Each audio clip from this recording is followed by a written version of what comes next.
Un segundo, por favor. Excelentísimo señor Presidente de la Nación, Javier Milei, señora Secretaria de la Presidencia, Karina Milei, estimados miembros del Senado y amigos. Es un inmenso honor para el Jockey Club recibir hoy al Presidente de la República Argentina. En nombre de la institución y de todos sus integrantes, le damos la más cordial bienvenida a esta casa, que se enorgullece de cultivar valores como la excelencia, el compromiso y el respeto por nuestra historia. Queremos agradecer su presencia, que jerarquiza este encuentro y fortalece los lazos entre nuestras instituciones y el país. Lo voy a invitar al señor Presidente si quiere decir unas palabras. Muchas gracias.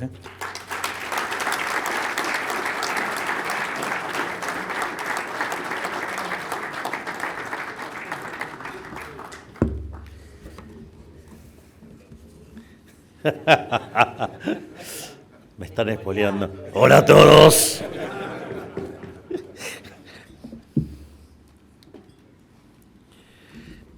Es un verdadero placer para mí estar de visita en esta institución centenaria fundada por Carlos Pellegrini, aquel piloto de tormentas que asumió en medio de una crisis, hizo lo que tenía que hacer sin preocuparse por las consecuencias políticas y saneó las cuentas públicas de nuestro país para devolvernos a fines del siglo XIX al sendero de crecimiento al que nos habíamos acostumbrado. Yo siempre, digamos, desde el mismo momento en que me involucré en la carrera presidencial, siempre puse como guía a Carlos Pellegrini. De hecho, cuando nosotros hicimos el lanzamiento de La Libertad Avanza en lo que fue nuestra carrera hacia la banca de diputados, fue cuando justamente asumía el doctor Carlos Pellegrini como presidente en el medio de una crisis. Y aquel día dijimos que ese día comenzaba el proceso de la reconstrucción nacional, que era el momento en el cual íbamos a empezar a dar los primeros pasos para volver a ser a la Argentina grande nuevamente. Y siempre fue una inspiración, porque Pellegrini hizo lo que había que hacer. Y eso en aquel momento era bastante más complicado porque los tiempos a los cuales viajaba la información hacía que hacer las cosas que había que hacer se pagaran costos más altos. Y yo recuerdo que cuando Pellegrini deja el cargo, decide salir por el Congreso, vivía a pocas cuadras del Congreso, y uno de sus asistentes le dice: don Carlos, no salga por acá porque hay gente que está enojada. Y Pellegrini decide ajustarse su chaqueta, se pone la galera, toma el bastón y sale caminando por donde tenía que salir caminando. Y obviamente que en esos metros no le dijeron cosas muy simpáticas.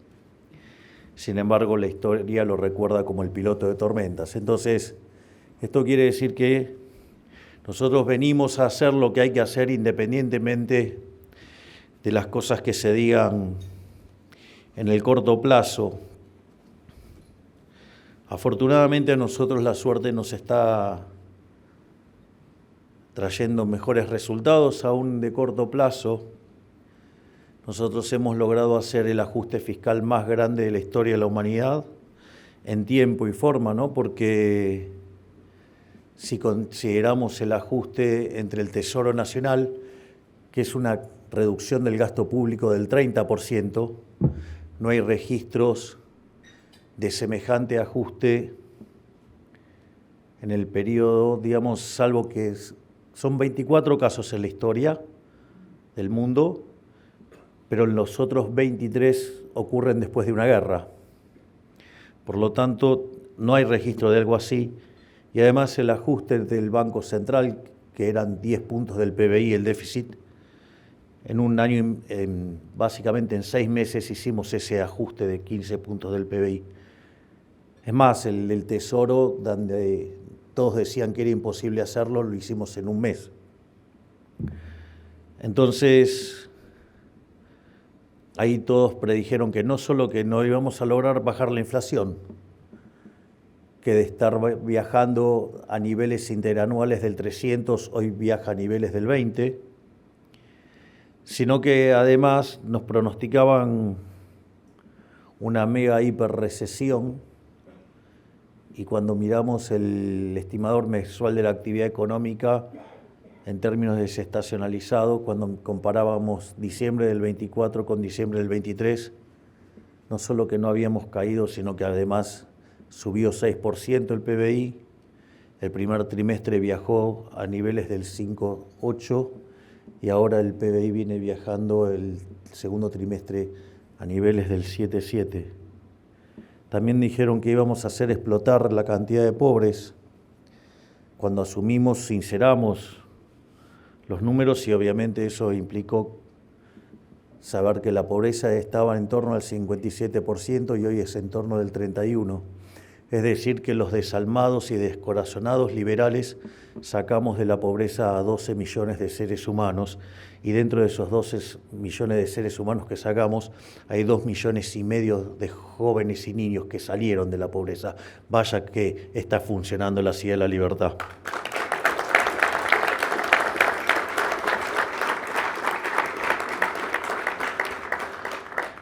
Pero bueno, parece que para el statu quo está todo mal. Pero nosotros vamos a seguir empecinados en seguir haciendo grande la Argentina nuevamente. En definitiva, es en honor al fundador de este club que me gustaría aprovechar para traer a colación la discusión que vivimos las últimas semanas respecto de si Argentina fue potencia o no entre finales del siglo XIX y comienzos del siglo XX. Para poner en contexto, en aquel entonces nuestro país se encontraba entre los primeros 5 países con el PBI per cápita más alto del mundo, fuente Angus Madison.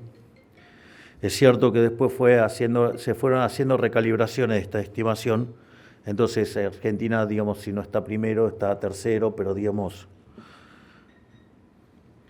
básicamente por ahí estamos. Alcanzamos un Producto Bruto Interno Total superior a la suma de Brasil, México, Paraguay y Perú juntos y llegamos a tener un PBI per cápita incluso más alto que el de Estados Unidos. Si bien éramos un país joven, nuestra población venía creciendo a paso sostenido. Entre 1870 y 1914 nuestra población prácticamente se cuadruplicó y nuestra nación fue refugio para millones de personas escapando del hambre y la guerra, quienes buscando mejores condiciones de vida concluyeron que Argentina tenía todo lo necesario para prosperar. Durante este proceso también desarrollamos gran parte de la infraestructura que aún utilizamos a día de hoy. De hecho, éramos el país de la región con más kilómetros de vías de tren. Durante ese mismo periodo logramos pasar de niveles del 80% de analfabetismo a erradicarlo y logramos mejorar en un 50% nuestra expectativa de vida. Buenos Aires se convirtió rápidamente en la primera capital cosmopolita de América Latina y Argentina se convirtió en protagonista en el Concierto de las Naciones. Éramos referente en el derecho internacional, mediábamos en conflictos internacionales y nuestros títulos públicos eran demandados en las principales bolsas de Europa y de Estados Unidos. Y por si fuera poco, aún contábamos con vastas tierras vírgenes y recursos para ser explotados, al igual que ahora. Es decir, hace 100 años contábamos con el mismo oro, el mismo petróleo, el mismo cobre y el mismo campo fértil que hoy en día. ¿Y por qué sucedió esto de esta forma? Porque estábamos abrazados a una verdad elemental, que tener un Estado chico era lo mejor para tener una sociedad civil pujante. Imagínense que se estimaba que por aquel entonces la participación del gasto público sobre el PBI era en torno del 10%. Y en los últimos años llegó a ser cerca del 45% sobre el PBI, una verdadera aberración que nosotros hemos empezado a corregir y que hoy está en 35%. Es más, el último dato de lo que tiene que ver con la participación del sector público nacional está en el nivel más bajo desde 2007. Vaya que hicimos un tremendo ajuste. Ajuste que no es acompañado ni por las provincias ni por los municipios, que siguen manteniendo los mismos niveles en términos del PBI desde el momento en que asumimos. Es decir, ha habido motosierra en Nación y no está siendo acompañado ni por las provincias ni por los municipios. Y es más, en algunos casos, algunos perversos, frente a las bajas de impuestos que hacemos nosotros, porque también hay que contarlo, el año pasado eliminamos impuestos por el equivalente de más de 2 puntos del PBI, algunos perversos aprovechan esas bajas que nosotros hacemos a nivel nacional para subir los impuestos a nivel provincial o a nivel municipal. Ese periodo no solo se destacó por tener una sociedad civil pujante, sino también especialmente por tener una élite social y económica a la altura de la época, que era punta de lanza del crecimiento nacional. Sin ir muy lejos, tanto Pellegrini como el Jockey Club son un claro ejemplo de esto que digo.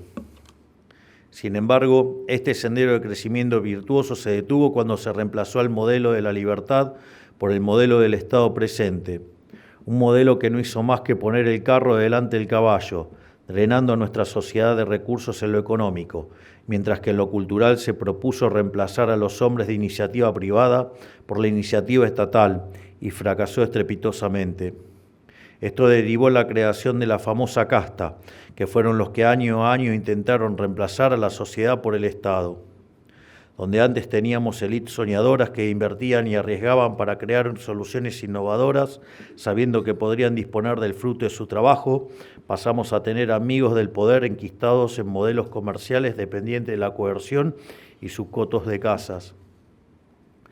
Donde antes teníamos una cultura del esfuerzo en la que el estudio y el trabajo eran protagonistas, pasamos a tener una cultura del desgano donde se bajaron sistemáticamente los estándares escolares, al punto de anular la repitencia, y donde la palabra trabajo quedó tergiversada en ir a calentar una silla a la municipalidad. Donde antes teníamos una clase alta capaz de obras filantrópicas sin precedentes, pasamos a tener un Estado incapaz de comprar un tomógrafo y así podemos seguir enumerando por días. De hecho, hay un libro maravilloso de nuestro máximo referente de las historias de las ideas de la libertad, que es el doctor Alberto Venegas Lynch hijo, junto a otro gigante de las ideas de la libertad, que es Martín Krause, que tiene un libro maravilloso que se llama En defensa de los más necesitados. Y una de las cosas que muestra es cómo la sociedad se autoorganizaba para darle contención a los más vulnerables. Que claramente, cuando esa ayuda, digamos, fue reemplazada por el Estado, evidentemente derivó en clientelismo y digamos, como suele señalar el profesor Huerta de Soto, la ayuda a los pobres genera más pobres. Es decir, cuando esto lo hace el Estado, justamente en lugar de contribuir a sacarlos de esa situación, los hunde en esa situación. Por eso, una de nuestras políticas enfocadas al crecimiento y desde el primer momento fue la política del capital humano. O sea, nosotros tenemos una estrategia macro que se construye sobre la idea del equilibrio fiscal, la cantidad de dinero fija y el tipo de cambio flexible, digamos, cosa que hicimos saliendo del cepo y básicamente eso se hizo previo a sanear el balance del Banco Central. Y por otro lado, una estrategia clara de crecimiento que tiene que ver con la reinserción en el mundo, con la libertad económica, con la desregulación y obviamente con el capital humano. Y en ese sentido lo que cambió fue la filosofía. Antes la política social procuraba, digamos, dar asistencia, dar subsidios. Eso no funciona, no es cuestión de regalarle el pescado a la gente, es cuestión de enseñarle a pescar y eso es lo que estamos haciendo desde Capital Humano y con esa lógica hemos sacado 12 millones de personas de la pobreza y estamos en niveles, digamos, que hacía tiempo que en Argentina no se veía, pero devolviéndole la dignidad a la gente, algo que claramente muchos gobiernos no han querido. Obviamente, como consecuencia de esa mentalidad derrotista, hoy es popular el discurso político en el negar que alguna vez fuimos importantes. Es que justamente es básicamente negar esa Argentina dorada, esa Argentina maravillosa, es una forma también de negar el fracaso estrepitoso del modelo estatista. De hecho, hay un economista que se llama Federico Domínguez, sacó un libro muy interesante donde separa a la Argentina, pero en ciclos largos, en lugar de estar mirando ciclos cortos, o sea, mira ciclos de torno de 80, 90, 100 años. Y básicamente hay un momento que lo llama la Argentina liberal, ¿sí?, que son 90 años entre 1853, es decir, el momento de la Constitución de Alberdi, y, digamos, 1943, y dice, en ese momento es el momento en donde Argentina claramente, digamos, hizo el despegue y Argentina se convirtió, dejó de ser un país de bárbaros y se convirtió en una potencia. Claramente esa historia es una historia que incomoda mucho a cerdos miserables que quieren negar la decadencia que empezó a partir de 1943 y que terminó colapsando, ¿sí?, en el año 2003. Porque no se olviden que estábamos al borde de una hiperinflación, teníamos pasivos remunerados en el Banco Central por el equivalente a 4 bases monetarias, teníamos deuda en pesos venciendo, digamos, en el lapso de 3 meses por el equivalente a 9 bases monetarias, es decir, que hubiéramos multiplicado en menos de 3 meses la cantidad de dinero por 14. Y además teníamos un money overhang, o sea, un sobrante monetario, que era del doble del que teníamos en la previa del Rodrigazo. Recuerden que en el Rodrigazo la inflación se multiplicó por 6, por lo tanto, si teníamos el doble, digamos, podíamos multiplicar por 12. Entonces, multiplicar por 12 como caída de la demanda de dinero, multiplicar por 14 por expansión de la oferta, claramente. De hecho, el propio Ariel Korenberg hizo el cálculo alternativo y el que a mí me daba 17.000, a él le da 18.000, así es que, digamos, básicamente eso era lo que nos enfrentábamos. Y hemos logrado domar la inflación sin expropiaciones, es decir, hemos respetado el derecho de propiedad. Toda la limpieza que se hizo del balance del Banco Central, nosotros no hicimos un plan Bonex. Nosotros lo limpiamos a mercado, lo hicimos respetando el derecho de propiedad, algo que básicamente va a quedar en todos los libros de texto de la historia de semejante tarea hecha, digamos, no solo por el enorme ministro de Economía que tengo, que es Toto Caputo, su vice, digamos, José Daza, digamos, sino también por lo que el trabajo conjunto entre el Banco Central de Santiago Bausili y Pablo Quirno desde Finanzas.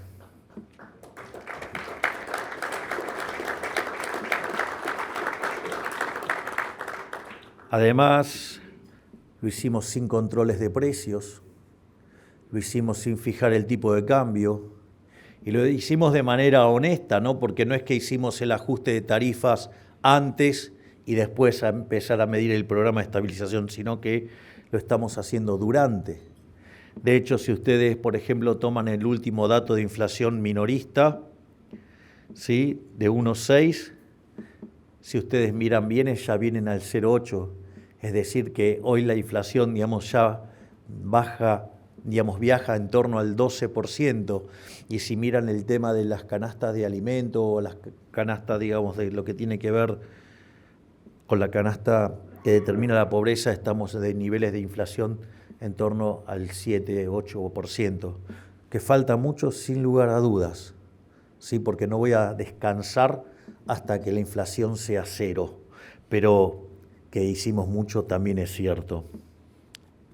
Entonces, Imagínense que ese modelo nos hubiera dejado no solo una hiperinflación, nos hubiera dejado por lo menos 90% de pobres, y eso lo quieren tapar, digamos, no quieren, negando la grandeza que tuvimos durante el siglo XIX e inicios del siglo XX, es una forma de ocultar el enorme fracaso, en especial cuando lo hacen esas basuras con título de historiador, que lo que quieren hacer es ocultar el fracaso de la ideología que esconden y por eso fuerzan los datos.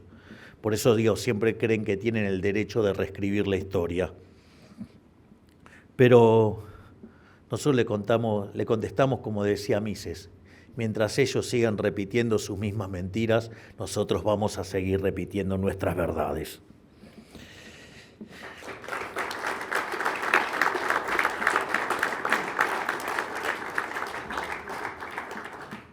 Y además el problema no pasa simplemente porque sea una mentira canalla repetida constantemente para borrar nuestra memoria histórica, sino que el problema pasa porque es una pasión triste que pretende paralizar a la sociedad para convencerla de que no podemos lograr grandes cosas, como si nuestro país estuviera condenado a hacer poca cosa por el resto de los tiempos, porque no hacer nada, incluso cuando se crea que podemos hacer poco, es la peor de las desidias.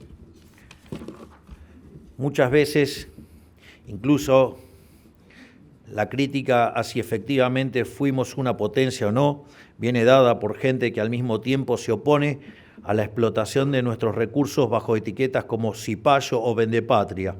La única conclusión posible de ello es que en realidad no les interesa realmente si fuimos potencia o no, sino que les interesa que nunca lo seamos.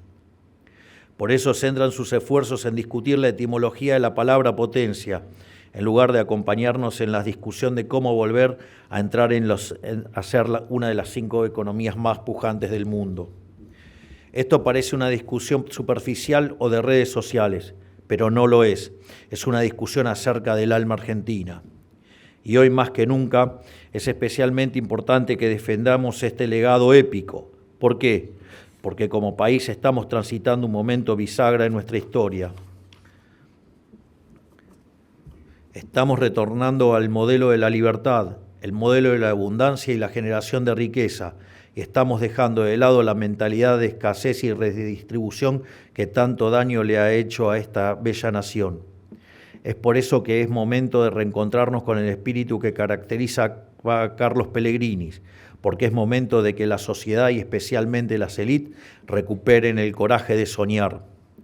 Por eso no se me ocurre mejor lugar que este para mencionar estos temas, porque ustedes pueden ser la punta de lanza de este nuevo país. Ahora que es momento de volver a arriesgar, invertir y crear, como nuestros abuelos y bisabuelos, son ustedes los encargados de portar la antorcha de que les fue legada. Son ustedes quienes cuentan con el capital, el tiempo, los contactos y el conocimiento para comenzar a reconstruir la Argentina. Si no soñamos por nuestra cuenta con una Argentina próspera, los malos van a soñar por nosotros, pero no sueñan con el futuro próspero que nosotros imaginamos, solo sueñan pesadillas de miseria y sujeción, que es a lo que nos acostumbraron los últimos 100 años. En definitiva, que Dios bendiga a los argentinos, que las fuerzas del cielo nos acompañen y ¡viva la libertad, carajo! Muchas gracias.